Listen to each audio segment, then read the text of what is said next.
Have you ever noticed how the mind keeps spinning at night, replaying mistakes, regrets, or fears? It feels like we're trapped inside a restless self, unable to let go and sink into deep sleep. But what if that self you're clinging to isn't as solid as it seems? Tonight, as you listen and allow your body to soften, let's gently step into the Buddhist teaching of not self, a truth that can ease the mind and help you rest more peacefully. We often give this collection of thoughts, memories, and roles a name, a story, and then we mistake that story for something fixed and unchanging. But there is no permanent I sitting behind the wheel. There is only the ongoing unfolding of life itself. Jyn, the student, sat in stunned silence when he heard this. The heavy cloak of self-judgment he had carried for so long suddenly felt lighter. Think about it, if there is no fixed, failing self, then who exactly is failing? The inner critic's voice began to lose its grip, sounding less like an authority and more like the empty declarations of a king with no kingdom. Jyn wasn't a failure. He was a process, and a process cannot fail. A process only unfolds, moment by moment. That was the abbot's lesson, striking right at the heart of the teaching of anatta, not self. So much of our energy goes into constructing and defending this fragile identity. We polish it with our accomplishments, guard it with our roles, patch it together with memories, relationships, and beliefs. We live inside it as though it were a fortress. But this fortress is also a prison. It makes us rigid, fragile, and constantly threatened, because if the identity cracks, it feels like our very existence is under attack. The teaching of not self is like a key that opens the prison door. What we thought was solid and unchanging, under closer inspection, is just a beautiful, complex, ever-shifting process. The Buddha describes this process in terms of 5 aggregates: form, our physical body, sensations, the raw data of our senses, perceptions, how the mind interprets them, mental formations, the stream of thoughts, emotions, and habits, and consciousness, the awareness that holds them all. He asked us to look deeply at each of these and ask, is this permanent? Is this truly me? Can I control this completely? The answer, of course, is no. Our bodies change, our feelings rise and fall unpredictably, our thoughts scatter like autumn leaves in the wind. Nowhere can we find a permanent, unchanging self, and far from being depressing, this realization is freeing. If you are not a fixed identity, then you are not bound by your past mistakes. You are not trapped inside your current anxieties. You are more like a flowing river than a stagnant pond. The anxious person you believe you are is simply a temporary pattern of thoughts and feelings. The one who failed is just a memory. Neither defines your essence. This insight also transforms how we relate to others. When we stop clinging to a fixed idea of ourselves, we stop imprisoning others inside labels. He is selfish. She is unreliable. Instead, we begin to see that others, like us, are shifting, complex processes, shaped by countless conditions. Out of this vision grows true compassion. Our hearts naturally soften. We see humanity more clearly. But how do we touch this truth directly? It is not just a concept to believe. It's something we can taste in our own experience. One of the most direct practices is vipassana, or insight meditation, the gentle art of observing the flow of body, mind, and feelings, and discovering for ourselves that nothing is fixed, nothing is permanent. And as we rest in that awareness tonight, letting go of the heavy weight of identity, we may just find ourselves relaxing into the deep, nourishing sleep we've been longing for. The heart of this practice is very simple. We learn to watch the 5 aggregates in motion. Find a quiet, comfortable place to sit, and for just a few minutes bring your full awareness to the body. Notice the breath moving in and out. Feel the subtle pressure where you are sitting. The play of warmth and coolness across your skin. Don't rush to claim these sensations as my body.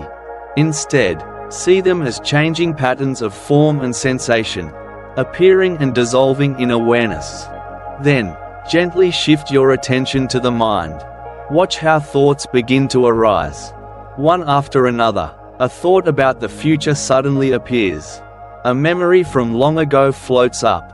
An image flashes across the mind. There's no need to follow them or get pulled in. Just label them softly, thinking, remembering, planning, and then notice how they pass on their own. Like clouds drifting across an open sky.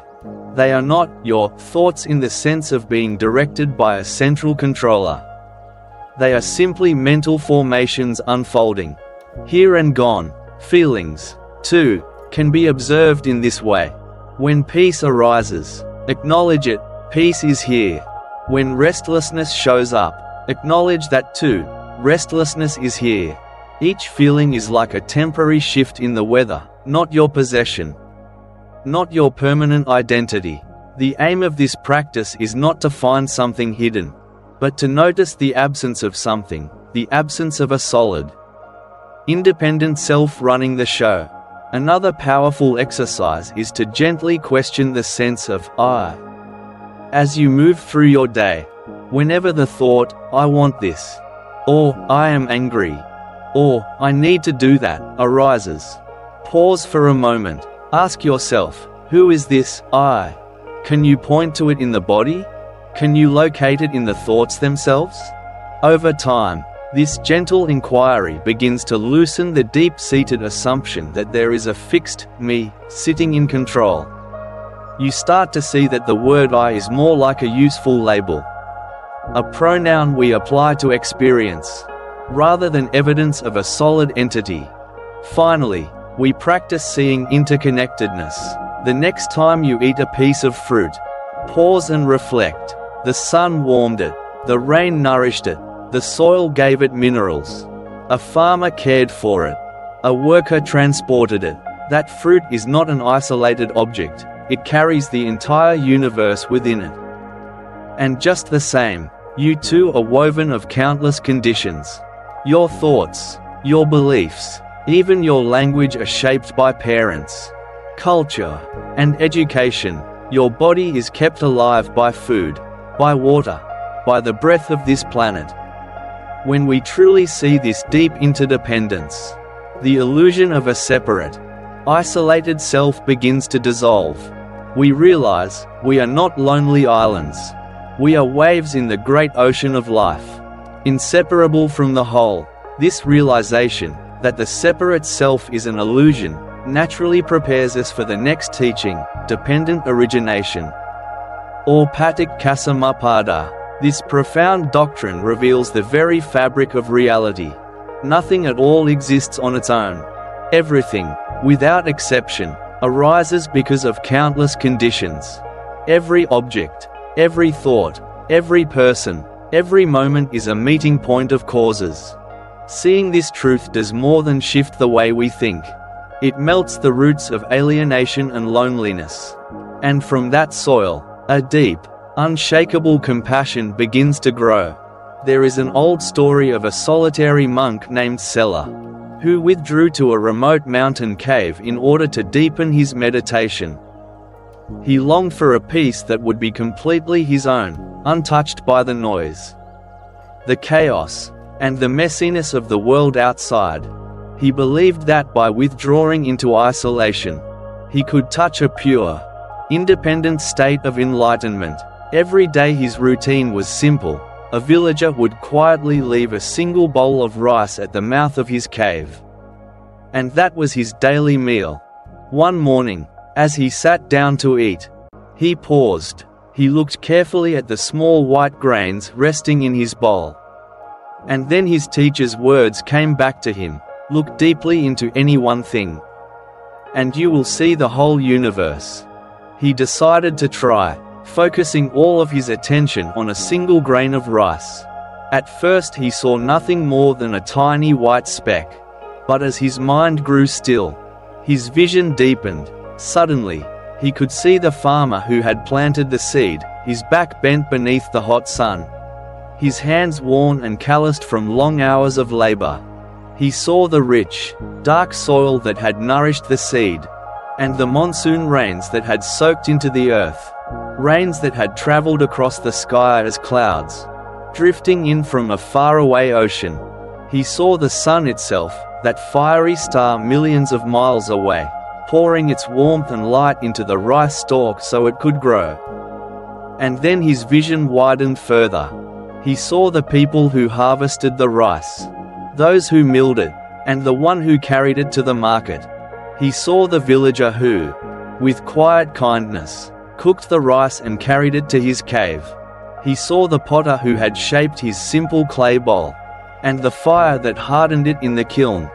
As he kept looking, the web of connections only grew clearer. The farmer could not have worked without food, food that was itself grown by other farmers. The rain could not have formed without the ocean, and the ocean itself could not exist without the rivers flowing into it. In that single bowl of rice, he saw everything: the sun, the clouds, the earth, and the labor, care, and generosity of countless beings. It was, in truth, a universe in miniature, and in that moment, his sense of isolation broke apart. The idea of seeking a separate, private peace suddenly felt absurd. Even here, in his remote cave, he was not truly alone. He was connected, deeply and unavoidably, to everything and everyone. His food, his body, his very breath, all were gifts from the world he thought he had left behind. With a heart overflowing, he bowed to the bowl of rice, not as a monk taking a meal, but as a man receiving the entire cosmos. Where once his heart had been closed off in pursuit of solitary purity, it now opened wide with gratitude and connection to all of life. This awakening in the cave was a direct experience of dependent origination, the law of interdependence. It is often summed up in a simple phrase: when this is, that is; when this is not, that is not; when this arises, that arises; when this ceases, that ceases. It means nothing stands alone. Nothing exists by itself. Every being, every thought, every moment is only here because of countless causes and conditions. Just like that grain of rice. You too, right now, are the meeting point of the entire universe. The air you are breathing was once the breath of ancient trees. The water flowing through your body once belonged to a cloud, a river, an ocean. Even your thoughts and your language were shaped by generations of ancestors, by writers and thinkers you have never known. The belief in a separate, isolated self is one of the greatest illusions. It is also one of the deepest roots of suffering. From it grow feelings of loneliness, of competition, of fear. But when we see the truth of interdependence, that illusion begins to dissolve. So often we feel like a fragile me, standing alone against a vast and uncaring world. But the teaching of dependent origination shows us that this boundary is only an illusion created by the mind. There is no me separate from the world. In truth, you are a manifestation of the world itself. And this realization becomes the very foundation of genuine compassion. When you truly see this interconnection, you begin to understand that your well-being and the well-being of others cannot be separated. Their joy is, in some sense, your joy. Their pain is, in some sense, your pain. So when you see someone acting out of anger or greed, you no longer label them as simply a bad person. Instead, you see a human being caught in a web of painful causes and conditions, perhaps wounds from the past, misunderstandings, or hidden fears. And in that moment, judgment softens. The harshness of criticism turns into a quiet wish. May they be free from suffering. This does not mean we excuse harmful actions or pretend they have no consequences. It means we respond from clarity and compassion rather than blind reactivity or hatred. Because deep down, we know, when we harm another, we are also harming ourselves. This insight also reminds us of the incredible power of our own actions. Everything is connected, and so every thought, every word, every small deed sends ripples through the web of life. A single act of kindness, no matter how small, can travel farther than we will ever see, touching hearts we may never meet. Even a brief moment of mindful presence can shift the energy inside you, and quietly shift the atmosphere around you. We are not just passive products of conditions. We are also active co-creators of the world in every moment. And to bring this wisdom of interconnectedness deep into your own heart, you can practice what the monk Sila practiced, the art of deep looking. This isn't a formal meditation, but rather a new way of engaging with the world. Begin with something simple, like your food. Before your next meal, pause, look at what is on your plate and reflect on its journey. The earth, the rain, the warmth of the sun, the hands that planted and harvested, the ones who transported and prepared it. Then silently, offer gratitude for all these countless conditions now nourishing you. Practiced regularly, this simple pause transforms eating from a mechanical habit into a sacred moment of communion with life itself. You can extend this practice to the objects around you. Look at the chair you are sitting on, or the clothes on your body. Imagine the tree that became the wood, the cotton that became thread. Think of the designers, the factory workers, the drivers who carried it across miles. Suddenly, what seemed ordinary is revealed as extraordinary, a meeting point of energy, skill, and care from around the globe. The most challenging, and the most rewarding, place to bring this practice is with people. Especially those you find difficult. When you feel frustration or anger rising towards someone, pause. Instead of focusing only on their irritating behavior, try to wonder, what experiences might have shaped them? What fears or insecurities could be driving their actions? What hidden pressures are they living under that I cannot see? This is not about excusing what they do, but about seeing their humanity more fully. It is an act of compassion that opens space in your own heart, allowing you to respond with wisdom instead of raw anger. And finally, turn this practice inward. Notice the co-arising within your own life. Notice how a single thought can stir a physical sensation. Notice how a lack of sleep can change the tone of your mood.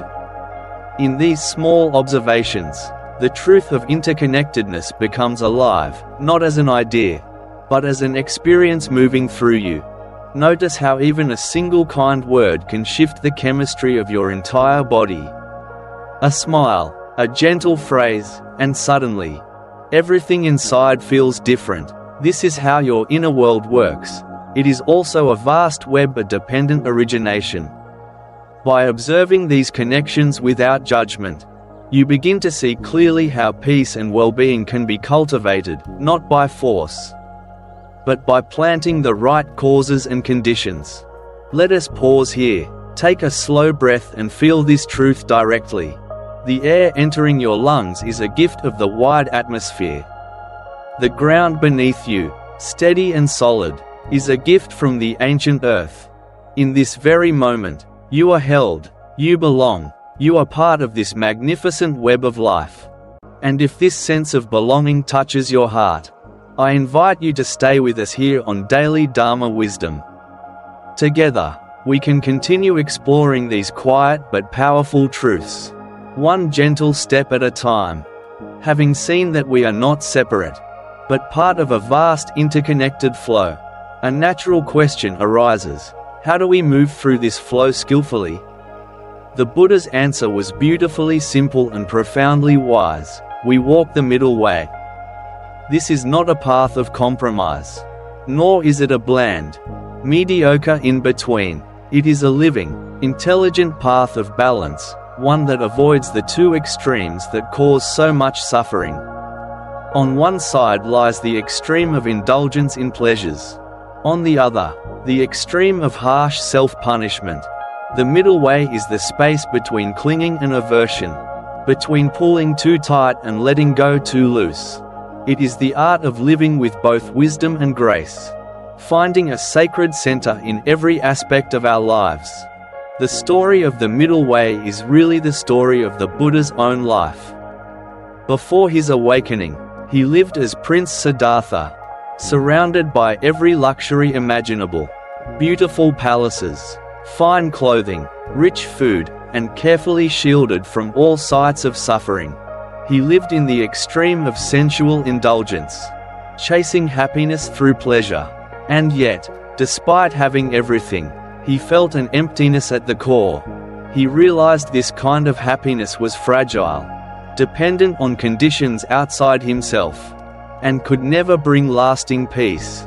So, he left the palace and swung to the opposite extreme. He became a wandering ascetic, practicing severe self-denial. He starved his body until his ribs showed. He slept on beds of thorns. He held his breath for long stretches, convinced that by torturing the body he could liberate the spirit. For 6 long years, he pushed himself to the very edge of death. But enlightenment never came. His body weakened, his mind clouded. One day, collapsed by the river, close to death, he overheard a musician teaching his student how to tune a sitar on a passing boat. The musician said, "The string must not be too tight, or it will break, and it must not be too loose, or it will not make a sound. The perfect note is found in the middle." In that moment, Siddhartha's mind opened. He saw his whole spiritual search reflected in that simple truth. He had tried the loose string of indulgence, and he had tried the tight string of extreme asceticism. Neither had brought freedom. The real path was the balanced one, the middle way. The path to awakening, Siddhartha realized, could not be found in the extremes. It had to be discovered in the middle. At that moment, as if the universe itself was offering a sign, a village girl named Sugata saw his frail, emaciated body and quietly offered him a simple bowl of rice milk. His fellow ascetics were horrified. To them, it looked like he had abandoned the spiritual path. But Siddhartha accepted the gift. The nourishing food gave him back his strength. His body softened, his mind became clear, and a new sense of balance returned. With this renewed vitality, he walked to the great Bodhi tree, sat beneath its branches, and made a powerful vow: not too tight, not too loose. He would remain seated until he discovered the truth. It was from this place of centered awareness and balance that he finally awakened.